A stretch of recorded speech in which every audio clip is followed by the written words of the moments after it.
verità è semplice, molto più complicato è invece accettarla.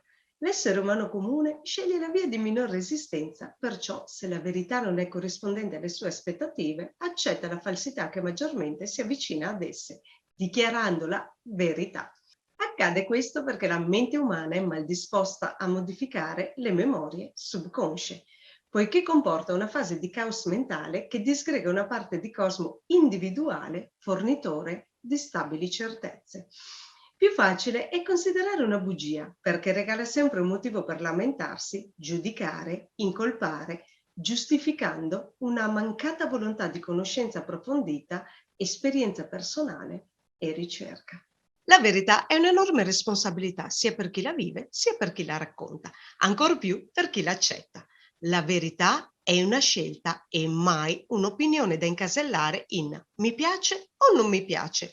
È quindi concreta e può essere raccontata solamente da chi ha vissuto in prima persona quell'esperienza. Essa è sia oggettiva sia soggettiva. Oggettiva, poiché definisce qualcosa per quella che è e richiama il concetto di realtà o verità con la V maiuscola. Soggettiva, poiché è la modalità con cui quell'individuo ha esperito e questa è la parte personale, ovvero definita dall'attività dei 5 sensi informativi e dei 5 sensi dell'azione, coadiuvati dalla chimica corporea, delle emozioni e dei sentimenti.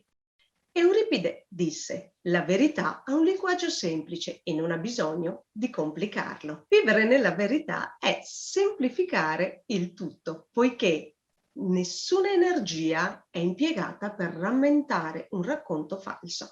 La verità è esperienza personale e quelle memorie spontaneamente diventano una parte del subconscio, mentre con una bugia è necessario forzare l'ingresso delle memorie usando la ripetizione mentale come mezzo. Nessuna facilità nell'essere veri, ma diviene semplicità scegliendo l'essere all'apparire e il fare all'avere. Raccontare falsità è il tentativo subdolo di velare l'essenza a favore di una copertura appositamente e coscientemente manipolata. Epitteto disse: la verità trionfa da sola, la menzogna ha sempre bisogno di complici.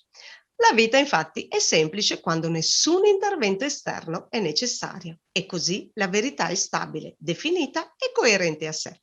La bugia per avere fondamento esige sostegni, incastri forzati, mescolamento di incoerenze e continue spiegazioni. Innesti narrativi, invenzioni, omissioni e opere mal attuate. Disse Eraclito: non troverai mai la verità se non sei disposto ad accettare ciò che non ti aspettavi di trovare. La verità infatti è rifiutata per mancata accettazione del torto, ovvero il possedere un'idea radicata che non si vuole assolutamente rimuovere. Aver torto è il passato di torcere, perciò qualcosa appartenente a un tempo inesistente. L'idea è piegata attorno a un perno e osservata da un'unica angolazione prospettica, considerando tale visione bidimensionale come certezza di integrità. In realtà mai la verità corrisponde a un'idea, tantomeno a un'immagine personale individuale. Anche Galilei disse la sua su quella che è la verità. Ed egli disse: chi non conosce la verità è sciocco, ma chi pur conoscendola la chiama menzogna è un criminale. Lo sciocco è una persona assolutamente ingenua, inesperta e ignara. Nessuna intenzione di infliggere danni le appartiene. Chi invece conosce la verità etichettandola falsa, favorendo la cristallizzazione del proprio ego, commette un crimine, poiché cosciente e consapevole della colpa in quell'azione, che crea tra l'altro danni ad altri individui.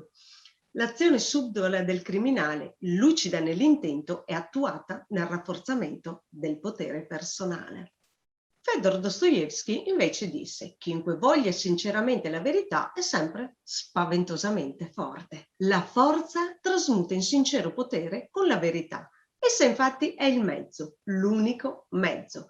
La verità è l'espressione dell'esperienza individuale e manifestazione di sé sul piano concreto. La forza alimentata dal fuoco alchemico, il fuoco che infonde vita alle azioni specifiche.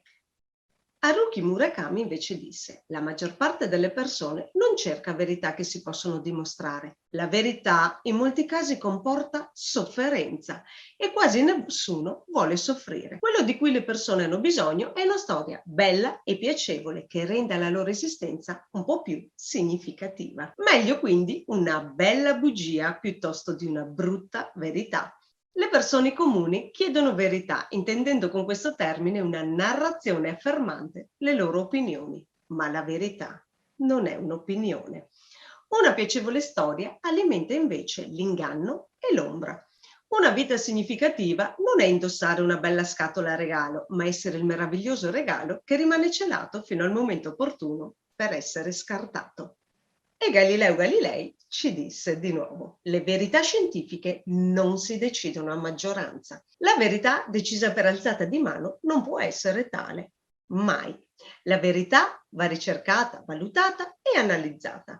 La verità infatti è un'esperienza diretta, è testimonianza percettiva imparziale da ogni angolo. È quindi una visione globale, è mettere ogni tassello al suo posto e se ne manca qualcuno lo si cerca e mai va sostituito con uno simile, perché è falsa la verità. Infine, anche Bruce Lee ci dà il suo contributo. È reale cogliere la verità nell'istante, perché la verità non ha futuro. Essendo la verità esperienza personale, va contestualizzata in un tempo e in un ambiente ben definiti. Ciò che è vero per me in questo preciso istante può diventare falso tra un'ora. Essendo la verità esperienza personale, va contestualizzata in un tempo e in un ambiente ben definiti. Ciò che è vero per me in questo istante può diventare falso tra un'ora per intervento di nuove informazioni. Sigla!